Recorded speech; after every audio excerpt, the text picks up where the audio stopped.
with authority. He speaks with authority. And also he commands these spirits. We also have passages where he commands the elements, the winds and the waves. Way back at the height of the Reformation, there was an interesting scene which happened. It was, I think, in Switzerland. It was French speaking, and there was the case of this person, a lady who was quite severely possessed, and the Catholic exorcist had a heavy job expelling this demon or demons. It was picked up by those who were present that one thing had a great effect on the demons above all else. It was when he dared to approach the possessed person with the sacred host. It was just beyond the bearing of these demons. They knew he was there, and that, as we have here, they recognized him as the Holy One of God. The local Protestant minister, I think that would have been Calvinistic, it was near, therefore, the centre at Geneva, came along and tried to do the same thing with what he'd reserved from his own celebration, and tried to use the prayer book that he had to do the same. And from the possessed person came out a embarrassing, scoffing, and even a harking back to the fact that the prayers that he was using had been inspired by him, the demon. And from the demon's mouth we had evidence that what they were up to was actually ultimately inspired by him. Anything to destroy the Catholic Church.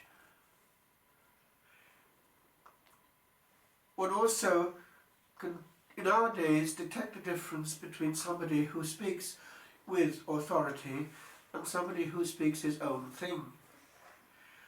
A preacher is responsible for what he says.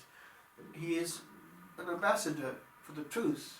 He has no right to in any way dilute that truth or use the podium of preaching for his own ends to gain glory.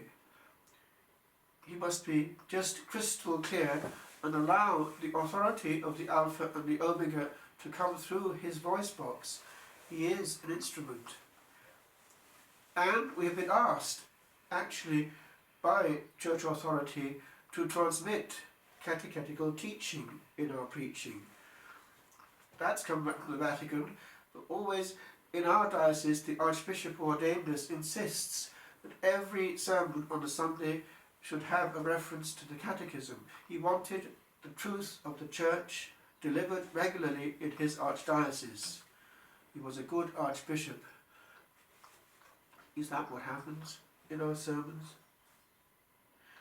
Now there are ways of being sure that that is what is happening, and that is that the preacher is referring upstream. And in a seminary, if one is in formation for the priesthood, one doesn't need to make a noise in class, one goes upstream. It's all to do with knowing how to handle source material. Authority in the Catholic Church comes from what? Tradition and scripture, and the interpretation of the same given by church authority. There are degrees.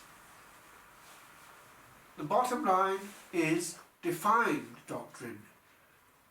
Therefore we go not only to the recent councils, but further upstream to those who have given us the body of doctrine that we have that cannot be changed, for the simple reason that truth does not alter. And so we have those canons, they're called, in the Council of Trent, which, unlike the Second Vatican Council, was a dogmatic council. And the Council Fathers themselves understood what they were doing to be not changing dogma, the proof being that one finds in the footnotes the Council of Trent and other definitions. What they were doing were applying the truth to practice in modern times. There's a big difference. So let's get this straight. Truth is truth. So we need to know where to find it. In the Second Vatican Council, they were trying, therefore, to make church life as relevant as possible to the change in human society, which would explain why more use was made of the vernacular. In the Council of Trent, at certain points, the Council Fathers were, as in the Acts of the Apostles, able to say, "It has seemed good to the Holy Spirit and to us." In other words, to say in a formula, if such and such is denied by such and such, anathema sit, let him be anathema, let him be accursed. Those are canons. And they do not say everything on the possible dogma, but they do say that what is contained in this short canon are parameters in which there is no error. And therefore they cannot change and never will change. And they're not actually all that numerous. They are there to make sure that we know that here the truth is. And therefore, ordinary Christians who then study the catechism which come out of that council and other subsequent ones are able to say, "This is my source. This is my authority. I am not my own interpreter," which is the great difference between our faith and that of our brethren. Each Protestant is his own interpreter and, if you like, supreme pontiff. And that leads to what? Division within division, within division, within division. Thousands of sects and denominations. Our unity is actually divinely protected and inspired, and is a divine gift which we must treasure and not ruin by ourselves getting into this business of throwing stones at each other. And that's going on right now big time, especially in the cybersphere. It would be better to go back to what St. Paul is saying in the reading from the Corinthians, that we need to not be, what? Divided and distracted. In this reading from the first epistle to the Corinthians, chapter 7, we have one specific issue coming in. It's the choice of life. He puts it in this context. We don't know how long we've got. Time is short. The Lord may actually be returning soon. In this present situation, we need therefore to limit the damage of our state. And he invites that choice to be radical. Marriage is bound to be something which dissipates and divides on the level of interior energy. He is inviting his listeners to be aware of the advantage of this privileged state of being totally free. He was unmarried and he knew its advantages. He could go anywhere the Holy Ghost inspired him to go. By the way, that would explain why, in history, the Catholic Church has been far more effective in missionary work than the Eastern Orthodox churches, because they carry around wives and families, whereas our priests are free to fly. It makes a huge difference. But it applies also to the individual soul. We're only here a short time, and we need to be careful about this issue of being divided and distracted. And one issue I'd just like to attack head on before I finish. It's the fact that we're our own worst enemy. We don't need to know everything that's going on earth.